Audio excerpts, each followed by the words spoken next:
Greetings. Is experiments in telling the truth in love. Experiment number 4. Is actually it is an observation, but it's also it's a movie review. Not exactly a movie review.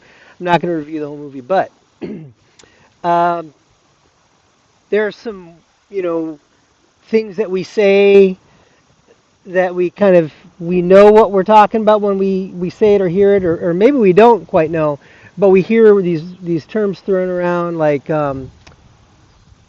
wheelhouse. Um, that's not my wheelhouse. Or linchpin.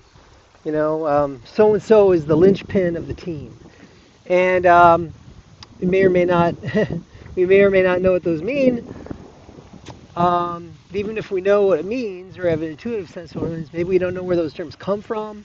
I have a friend, my friend Mike. He told me, I'm like, Mike, what is wheelhouse? I hear people say that, and he explained it to me. He used to be in the Navy, and it has to do with that. So his experience. But one term that I want to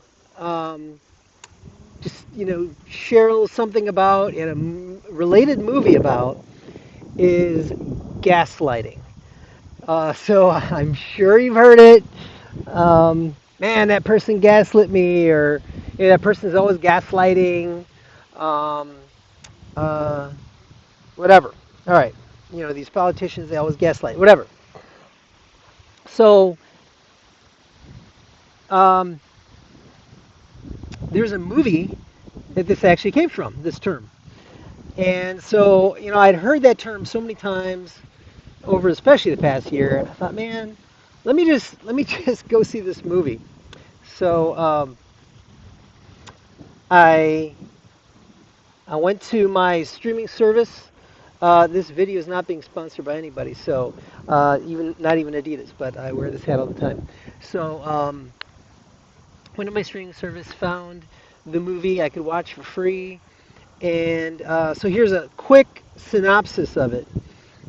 Um, is made in 1944. I highly recommend seeing this movie, especially if you use the word gaslight, if someone has said it to you, if you want to understand kind of the background of this. Um, you're welcome to come, but you'll be in a video. So the movie came out in 1944.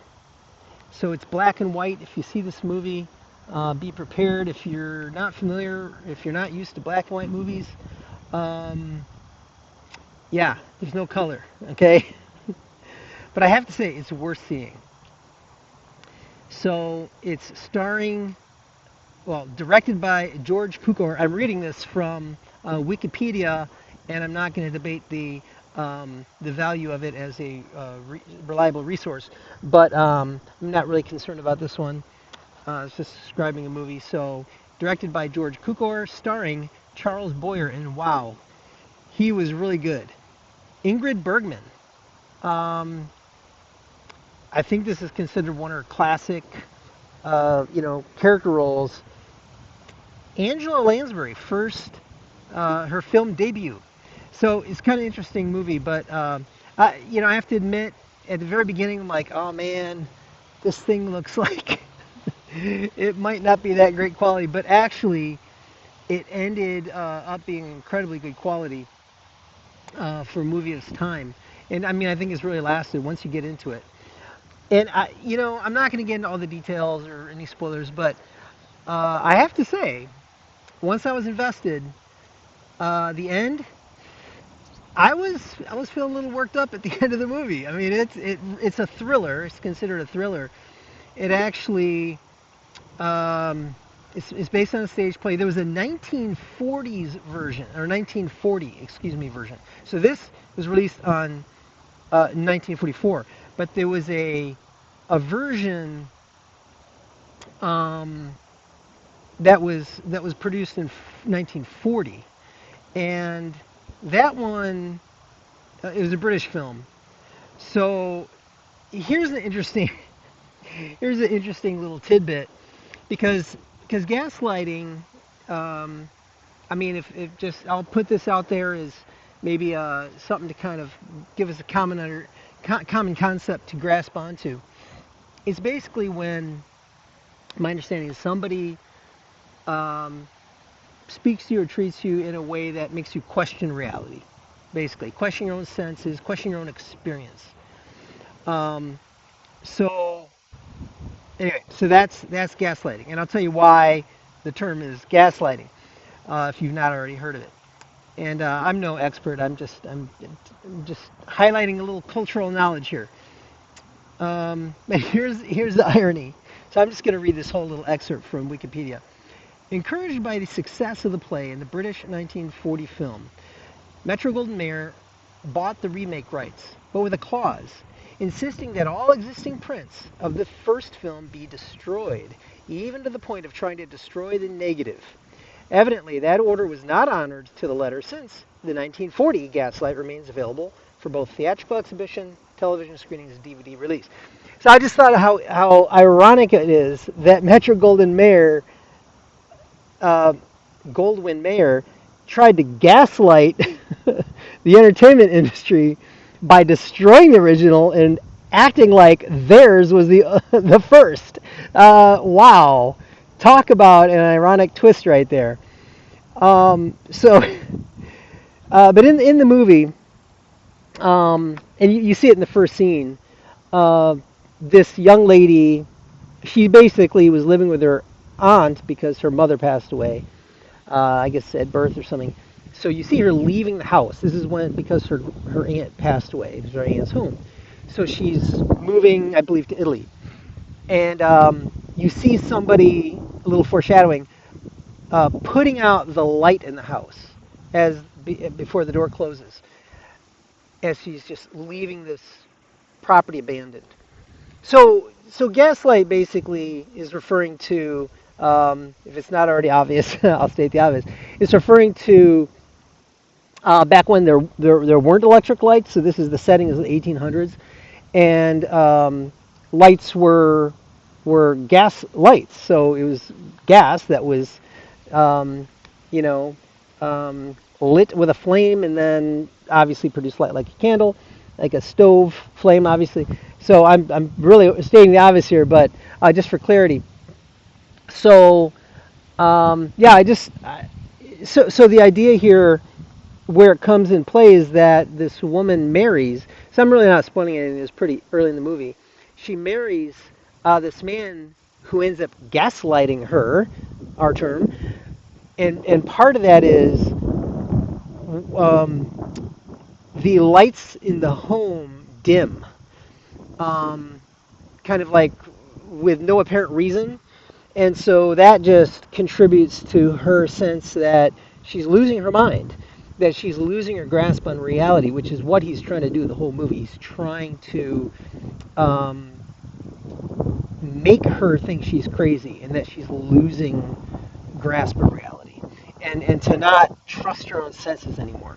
So anyway, I just thought I think it's worth watching. I wanted to mention it because we hear that word all the time. We use it, and I want to recommend a source to learn a little bit about what exactly is gaslighting, what's actually happening. I found a pretty interesting YouTube channel. It's called This Is Bronwyn, Bronwyn. This is Bronwyn, and the video I watched that kind of introduced me to her channel is "Am I being gaslit or am I the gaslighter?" Kind of provoking question there. A little bit of a clickbait foreshadowing of another video of mine in the future. So yeah, I recommend checking that out. There's obviously tons of resources about this topic. But I wanted to bring it up because all the reasons I gave already. But in terms of like why is it worth talking about? Can we just acknowledge that you know here's the thing. We cultural things like this tend to um, tend to create or promote a lot of maybe bad feelings or antagonism or combative kind of attitudes and talk and actions. And, you know, no doubt there are people who've been victimized by manipulators in a manipulative relationship. They've been manipulated and very hurt, very, who knows? I mean, I wouldn't be surprised if people have committed suicide because they've been subjected to gaslighting, um, made to question their reality. Obviously, certainly gone through mental health problems, and I think this movie is a really good depiction of it, of what happens. So, the one thing that I just want to put this out, um, the reason why it's important to put it out is, and I'd love to hear feedback because I'm trying to grow, I'm trying to navigate this life, this world. Um, who's not guilty of doing this? That's the question.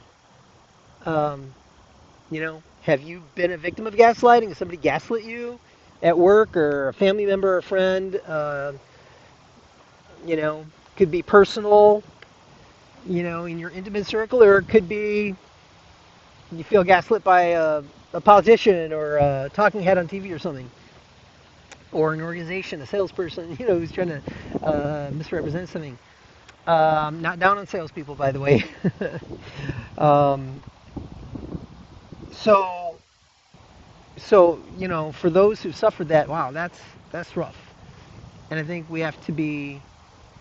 So what's important for somebody who's being victimized, what I've gathered, particularly from this video I just mentioned and some others, and some just other conversations, is that what that person needs is somebody to come in and validate the reality that they already know and have sensed with their own senses, to validate, to help them realize, hey, look, you're not crazy. And in this movie, there's a really good example of that. Now, that, not to say that we need people who tell us what we want to hear. That's not what I'm saying. We need people to tell us what we need to hear, the truth. Hence these experiments, telling the truth in love. You know, um, we don't always want to hear the truth. So I'm not talking about people who tell us what we want to hear. But then turn it around. I think the most common story we hear is somebody who's being gaslit. But how many of us have owned the fact that we have gaslit other people in our marriage, um, with friends, at work, whatever it is? I think we've all been guilty. We've all been guilty. Is I'm assuming. Okay, I could be wrong. But have we all questioned somebody's reality? Oh, I wanted to mention one other thing. Um, the original gaslighter. Like, who's the first gaslighter in written history? Well, we don't know, but there's a story, and as I've said before, I am a Christian. I believe in Jesus. I follow him. I believe in what he taught, what he who he is, how he lived his life. I want to emulate that. Um, so in the Bible, uh, we can talk about the Christian Bible or the Jewish scriptures, the Pentateuch, first 5 books of the Jewish scriptures. What do we see in the very beginning, in the book of Genesis? Um, we have the story of the first people, man and woman, Adam and Eve, and God puts them in this paradise, and He said, "Oh man, look at this. This place is beautiful. I mean, this is called Three Oaks. I mean, this is just absolutely gorgeous, isn't it? Really amazing, amazing place." And I mean, imagine if the entire uh, world, every square inch, were as beautiful as this. Wow. Unfortunately, we filled it with a lot of man-made stuff and kind of messed it up a bit, unfortunately. Not to mention, besides natural disasters and such. But here's the punchline. We see the story, we read the story, and God's like, hey, you can eat from any tree in the garden, just don't eat from the tree of the knowledge of good and evil. Um, Meaning the World Wide Web. No, just kidding. It's not the World Wide Web. Knowledge of good and evil. And he says, if you do, you will surely die. So here comes the serpent, the deceiver, the enemy. Some people, Satan means the adversary, the enemy. And he says to the woman Eve, did God really say, let me shade my eyes, did God really say, don't eat from that tree or you'll surely die? Okay, I know I'm misquoting. Pardon me. Yeah, did God really say that? So he's casting doubt in Eve's mind what God had told Adam. Now, we don't know if God said it in the hearing of Eve, but we assume Adam told her what God said to him. And so she's like, yes, God did say. But then, unfortunately, she kind of misquotes what God actually said. But the point here is that he's Satan, the serpent's the first gaslighter. So if anybody asks you that little trivia question, who knows? I mean, anyway. Now, the interesting thing is, um, Adam and Eve weren't innocent in that story. Well, obviously, that was sin. Okay, but they were they weren't innocent in this sense. Not only did they eat from the tree of knowledge of good and evil, but Eve actually didn't. She misquoted what God said. So first of all, so she was already kind of vulnerable there. And then Adam's not off the hook because it says that when she gave the fruit to him, he was right there. It says he was right there. So he was there witnessing this whole conversation with this serpent and his wife.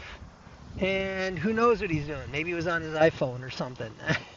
Sorry, this is not I'm not branding. He was on his smartphone. But anyway, for whatever reason, he was just zoning out. He wasn't protecting, his spouse here. So, not good. So even before they ate, there's some weaknesses there. So yeah, I think really what I ultimately just want to put out here is, hey, this is a thing. Here's where it comes from. Who's really innocent? Before we start getting combative, hey, if we're being injured by somebody doing this to us, let's go get help. Let's get out of that situation. And there's a really interesting thing in this movie. I think it's kind of instructive. That's it.